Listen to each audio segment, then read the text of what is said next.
चलिए उस बीच बड़ी खबर अपने दर्शकों को बता दें। महाराणा प्रताप के अपमान से जुड़ा मामला है। अपमान के बाद से स्थानीय लोगों में गुस्सा है और स्थानीय लोग अब धरने पर बैठे हुए हैं।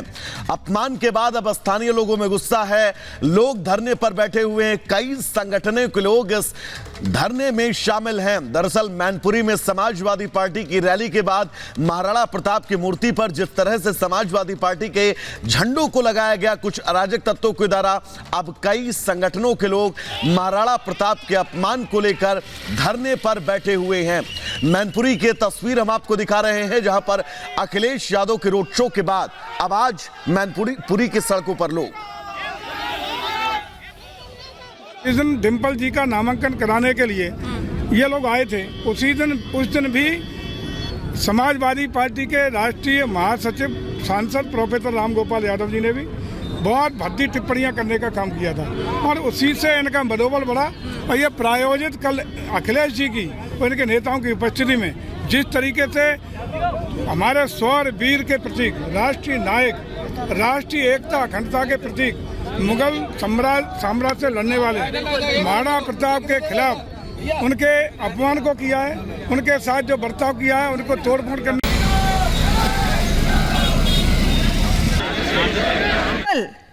सवाल बड़ा है, शौर्य का अपमान, सपा का क्या यही काम? क्योंकि मैनपुरी में अखिलेश डिंपल का रोड शो चल रहा था। रोड शो के दौरान कार्यकर्ताओं ने जमकर हुड़दंग मचाया। महाराणा प्रताप की मूर्ति पर चढ़ गए कार्यकर्ता, मूर्ति पर जूते चप्पल पहनकर कार्यकर्ता चढ़ गए थे। और आपको बता दें, मूर्ति के आसपास झंडे और गुब्बारे लगाए गए। समाजवादी पार्टी के हुड़दंग पर पुलिस ने एक्शन लिया और करीब 100 कार्यकर्ताओं को लिया पर FIR दर्ज हुई।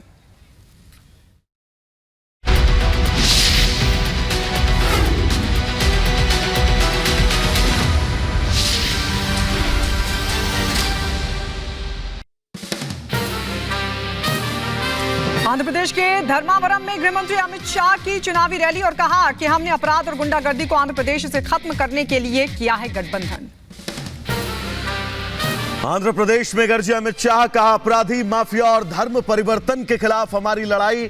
2 चरण में मोदी जी लगा चुके हैं सेंचुरी, तीसरे चरण में 400 के पार की तरफ। छत्तीसगढ़ के सूरजपुर में जेपी नड्डा की चुनावी जनसभा, विपक्ष पर जमकर साधा निशाना। कहा पहले सिर्फ होते थे भाषण, तस्वीर और तकदीर बदलने के लिए नहीं किया काम। नक्सलवाद पर बोले जेपी नड्डा, कहा पहले आए दिन होती थी नक्सलवाद और आतंकवाद की घटनाएं, नक्सलवाद को समाप्ति की ओर ले जा रहे हैं पीएम मोदी। आंध्र प्रदेश में रक्षा मंत्री राजनाथ सिंह ने राहुल गांधी पर किया जोरदार हमला। कहा पाकिस्तान में हो रही राहुल गांधी की तारीफ, भारत में उनकी प्रशंसा करने वाला कोई नहीं मिल रहा है। आगे बढ़ेंगे, जहां पर हरियाणा में आम आदमी पार्टी को झटका। दिनेश प्रताप सिंह ने थामा बीजेपी का दामन, आम आदमी पार्टी से थे सह प्रभारी। प्रधानमंत्री के शहजादे वाले बयान पर तेजस्वी यादव का पलटवार। कहा पीएम हो चुके हैं बुजुर्ग, उन्हें कुछ भी कहने का है अधिकार।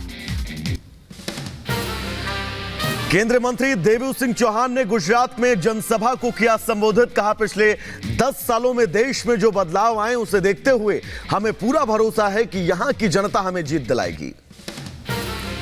गुना से बीजेपी उम्मीदवार ज्योतिरादित्य सिंधिया ने राहुल गांधी पर किया हमला। कहा अपनी पारंपरिक सीट छोड़कर आप कहीं और से लड़ रहे हो तो ये लोगों के मन में सवाल खड़े करता है।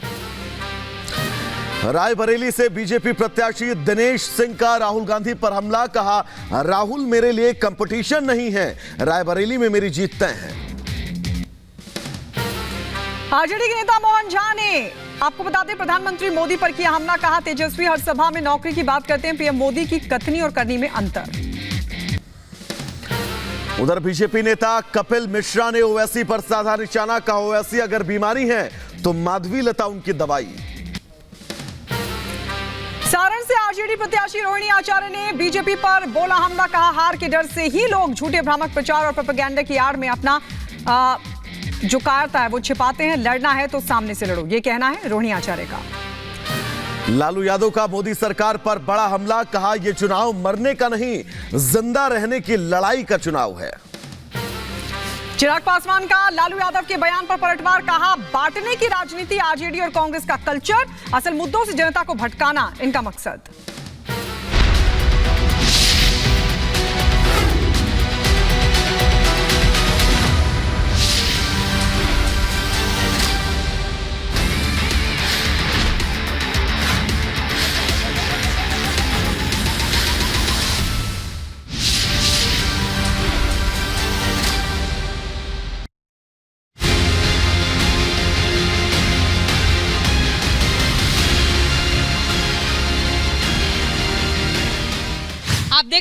अलकनाथ मंदिर है ये, और उसके बाहर हम खड़े हैं क्योंकि बरेली को नाथ नगरी कहा जाता है। बरेली आएंगे तो चारों तरफ आपको भोलेनाथ के मंदिर यहाँ मिल जाएंगे।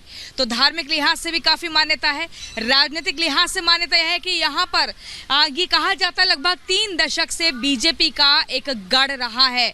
हर बार बीजेपी प्रत्याशी ने जीत दर्ज की है, हालांकि 2009 में एक बार कांग्रेस के प्रत्याशी ने जीत दर्ज कर ली थी। इस बार भी कांटे की टक्कर है। ऐसे में जानेंगे किसकी चलेगी और किसकी नहीं चलेगी। अलग अलग हम नाथों के 7 नाथों के मंदिर जाएंगे, वहां बाहर से जनता से जानेंगे उनका चुनावी मिजाज क्या है।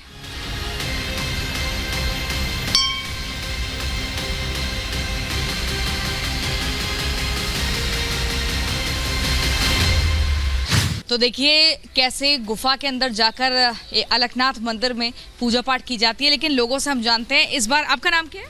सीमा सीमा जी, आप बरेली की रहने वाली है? जी। अच्छा, तो इस बार किसकी चलेगी, क्या लग रहा है चुनावी हवा? मोदी। हाँ, ऐसा क्यों? वो हमारी बहुत हेल्प कर रहे हैं। हाँ। महिलाएं काफी सुरक्षित हैं। जहाँ बहुत सुरक्षित है महिलाएं, तो वहाँ पहले हम लोग रात को निकल नहीं पाते थे, अब तो रात को भी हम निकल रहे हैं। तो किसकी चलेगी इस बार? अरे मोदी सरकार ही है, और कौन है? बहुत अच्छे हैं वो, भगवान की तरह पूछते हैं। कोई है टक्कर में मोदी के सामने? देखिए मोदी जी कामयाब से किए ना, तो आदमी के पास विकल्प ही नहीं है। मोदी के बाद दूसरा विकल्प ही नहीं है। माता जी, किसकी चलेगी इस बार? मोदी की। सपा की नहीं? ना। साइकिल नहीं चल पाओगे? ना। फिर राहुल गांधी का क्या होगा? अब वो है नीचे तो नीचे रहेंगे। हाँ, बिल्कुल मन बना लिया है। हाँ बिल्कुल। खन्ना जी, इस बार किसकी चलेगी? जी अपनी तो मोदी जी की चलेगी जी। हाँ। हाँ जी। बरेली में कुछ लोग साइकिल चलाने का मन बना रहे हैं। जो मर्जी साइकिल चलाए, हाँ। जैसा प्रधानमंत्री होगा उसी हिसाब से तो वोट पड़ेगा। आपका नाम क्या है? अंकित। अंकित जी, किसकी चल रही है इस बार? मोदी जी की। मोदी जी। बरेली को सातों नगरी से जाना जाता है, सातों नाथ नगरी, और 7 नाथ नगरी जो हैं उनमें से ये त्रिवटी नाथ मंदिर भी है। अब यहाँ पर हम आ गए। देखिए, आप देख रहे हैं बाबा का दरबार तो इस वक्त बंद है, दरबार खुलने का समय हो गया है, लेकिन किसकी चलेगी और किसकी नहीं, यहाँ पर हमें जनता से एक कर जान लेते हैं। पंडित जी, 1474 से मंदिर है, स्वयंभू शिव जी का मंदिर है, जो भी अपनी मुराद लेकर आता है उसकी पूरा होती है। बिल्कुल बिल्कुल। मुझे बताइए यहाँ पर क्या लग रहा है, बरेली में किसकी चलेगी किसकी नहीं? बरेली में बीजेपी चलेगी। हाँ बिल्कुल, 100%। 100% बता रहे हैं। 101%। क्या नाम है? हर्ष कुमार शर्मा। हाँ। जी। लेकिन वो कह रहे हैं बीजेपी का गढ़ है, अब तो सपा आनी चाहिए। नहीं, बीजेपी आएगी।